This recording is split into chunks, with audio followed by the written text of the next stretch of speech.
కనుకనే ఈనాడు ప్రపంచమంతా కూడాను आज सारा विश्व रे అనేక విధమైనటువంటి జబ్బులతో పీడింపబడేటువంటి ఒక రోగిగా కనిపిస్తూ ఉంటుండాలి.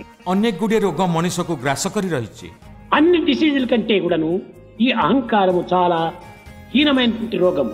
सब रोग मध्यरु एही अहंकार रोग होउची मारात्मक रोग.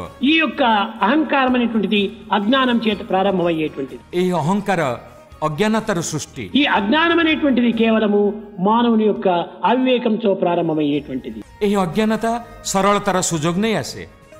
కనుక ఈ అజ్ఞానం అనేటువంటి పోవాలంటే అవిద్య పోవాలి. एही अज्ञानताକୁ दूर करबाकू आमे सदा जागृत हेबा आवश्यक. రెండు పోయినప్పుడే అహంకారం నిర్మూలమవుతుంది. थरे आमे अज्ञानताକୁ दूरेई देले अहंकार दूरेई जिवो.